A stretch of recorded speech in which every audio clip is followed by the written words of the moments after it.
नमस्कार दोस्तों। आज की कहानी है मासूम शिव भक्त एक सच्ची कहानी। शंकर एक अनाथ लड़का था। उसको जंगल में रहने वाले शिकारियों के एक गिरोह ने पाला था। उसके पास कोई औपचारिक शिक्षा भी नहीं थी। वह केवल एक चीज़ जानता था कि उसे कैसे जीवित रहना है, शिकार करना और उनको मारना तथा जंगल के फलों को खाना और नदी के पानी को पीकर अपने आप को जीवित रखना जानता था। एक दिन वह अपना रास्ता भटक गया और उसने देखा कि कुछ लोग नदी के किनारे एक पत्थर की आकृति के चारों ओर जोर जोर से चिल्ला रहे हैं। कुछ लोग उस पर फूल, फल और नारियल चढ़ा रहे हैं। शायद उसने सोचा यह कोई मकान होगा जिसमें लोग रहते होंगे, पर यह एक प्राचीन मंदिर था। लेकिन शंकर ने इसे पहले कभी नहीं देखा था, पर इसके बारे में जानने के लिए वह काफ़ी उत्सुक था। उसने तब तक इंतज़ार किया जब तक कि लगभग सभी लोग उस मंदिर से नहीं चले गए। अंत में उसने एक युवा लड़के को पत्थर की इमारत से बाहर आते देखा और उससे बात करने का फैसला किया। और शंकर ने उससे अपने मन में आए कई सवाल पूछे।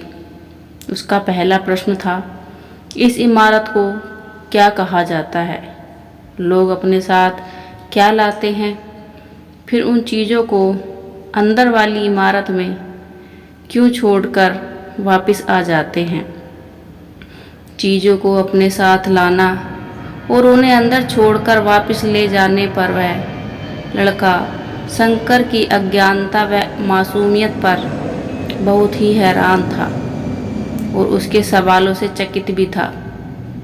पर यह वह नहीं जानता था कि वह पास के जंगल में रहता है और शिकार करके ही अपना जीवन यापन करता है। लेकिन फिर भी उसने उसके सवालों के जवाब देने की पूरी कोशिश की।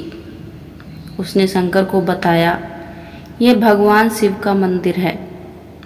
लोग यहाँ उन्हें फल और फूल चढ़ाने आते हैं। वे शिव भगवान से जो चाहते हैं वह मांगते हैं और शिव उनकी सभी की प्रार्थनाओं को सुनते हैं। यह सुनकर शंकर तुरंत मंदिर जाना चाहता था। लड़के ने उसे अंदर का रास्ता दिखाया और शिवलिंग के बारे में बताया। शंकर ने मासूमियत से लड़के से पूछा, यह शिवलिंग क्या चीज़ है और हमें क्या देता है? लड़के ने बताया, हम शिव से जो मांगते हैं वह हमें दे देता है। हम सब ऐसा मानते हैं। लड़के ने कहा, अब अंधेरा हो रहा है, अब मुझे घर जाना होगा। और वह शंकर को वहीं अकेला छोड़कर चला गया। शंकर ने झिझकते हुए मंदिर में प्रवेश किया। वह एक कोने में बैठ गया और सोचा, एक पत्थर किसी को वह चीज़ कैसे दे सकता है जो वे चाहते हैं? इसलिए उसने इसका परीक्षण करने का फैसला किया और उसने पत्थर की प्रतिमा से कहा, हे शिव, कृपया मुझे पर्याप्त शिकार करने दे ताकि मैं भूखा ना रहूं। मेरे पास आपको चढ़ाने के लिए कोई फल या फूल नहीं है, लेकिन यदि आप मुझे शिकार देते हैं तो मैं उसे आपके साथ साझा करूंगा। मैं वादा करता हूं कि मैं आपको धोखा नहीं दूंगा। उसने घोषणा की। अगली सुबह शंकर शिकार करने गया। उसने पूरे दिन शिकार की तलाश की, लेकिन उसे कोई शिकार नहीं मिला। वह भूख से तिलमिला रहा था। वह काफ़ी निराश हो गया क्योंकि उसे कोई शिकार नहीं मिला था। दोपहर हो चुकी थी। अब उसे लगने लगा कि मंदिर के लड़के ने उससे झूठ बोला था। फिर भी उसने शिकार जारी रखा। जैसे ही शाम हुई उसने 2 खरगोशों को अपने बिल से आते देखा। शंकर ने उन खरगोशों को मार डाला। चूँकि उसने शिव भगवान से वादा किया था कि वह अपने शिकार को साझा करेगा, वह मरे हुए खरगोशों में से एक के साथ मंदिर गया। देर हो चुकी थी और मंदिर सुनसान था। शंकर ने मंदिर में प्रवेश किया और कहा, कृपया आओ और अपना हिस्सा ले लो प्रभु, आपके लिए मैं लाया हूँ। वह वहाँ बैठ गया और अंधेरा होने तक प्रतीक्षा करने लगा, लेकिन भगवान प्रकट नहीं हुए। शंकर को भूख और नींद आने लगी और उसने खरगोश को मंदिर में छोड़ने का फैसला किया। अगली सुबह जब लोग मंदिर पहुँचे तो उन्हें शिवलिंग के सामने मरा हुआ खरगोश मिला।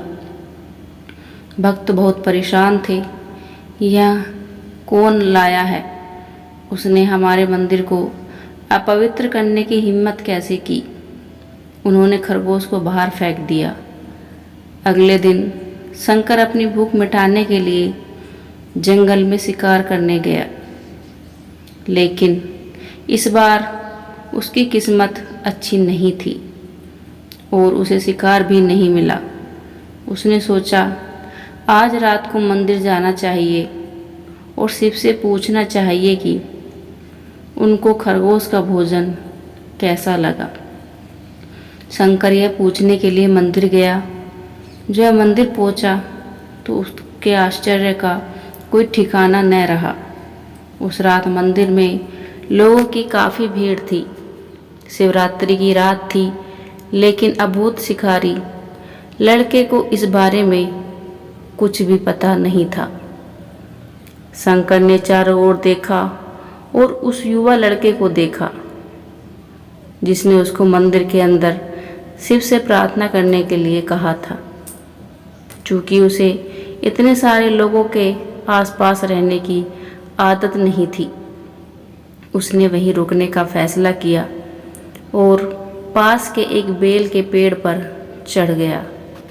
यह एक लंबा इंतजार था और समय बिताने के लिए उसने पेड़ से पत्ते तोड़कर जमीन पर फेंकना शुरू कर दिया। उसे अज्ञात पेड़ के नीचे एक छोटा सा शिवलिंग था जिसकी पूजा लंबे समय से नहीं की गई थी। शंकर के द्वारा फेंके गए बेल के पत्ते उस शिवलिंग पर गिरे। शंकर भजनों से मंत्रमुग्ध हो गया और धीरे धीरे 7 गाना और पंचाक्षरी मंत्र का जाप करना शुरू कर दिया। रात भोर में बदल गई और सभी भक्त मंदिर से चले गए। शंकर पेड़ से उतरा और मंदिर में प्रवेश किया। उसने देखा कि शिवलिंग की आंखों पर लाल निशान थे। वे कुमकुम के थे जो लोगों ने चढ़ाए थे, लेकिन शंकर को यकीन था कि शिव को आंखों में परेशानी हो रही है। उसने शिव की खेदजनक स्थिति के रूप में जो कुछ भी महसूस किया, उसके लिए उसे बहुत दुख हुआ। वह उनकी मदद करना चाहता था। उसने सोचा शिव यहाँ अकेले रहते हैं और बीमार होने पर उनकी देखभाल करने वाला कोई नहीं है। जब तक भक्त उनसे मिलने नहीं आते, उन्हें भोजन नहीं मिलता। शंकर ने एक रात पहले भक्तों को शिवलिंग पर जल चढ़ाते देखा था।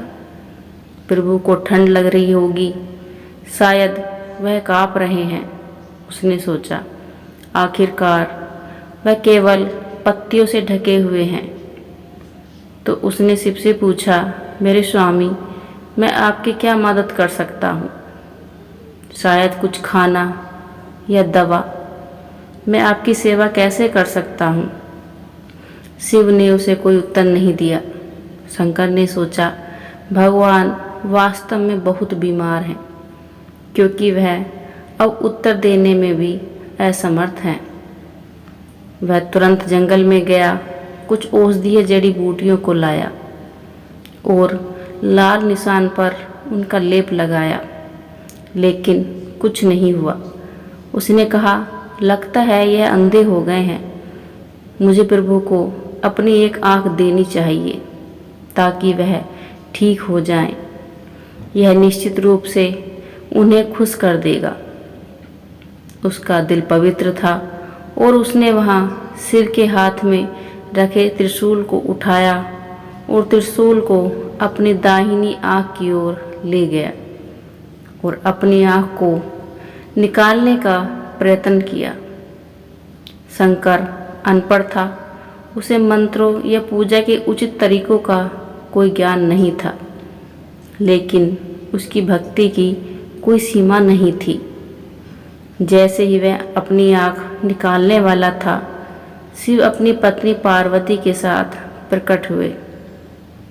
उन्होंने पार्वती से कहा, इस भक्त शंकर ने अनजाने में शिवरात्रि पर उपवास किया, बेल के पत्तों से मेरी पूजा की और साबित किया कि उनका दिल बेदाग है।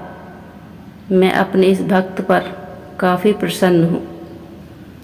शिव भगवान ने शंकर से कहा, तुमने मुझे अपनी मासूमियत के कारण जीत लिया है।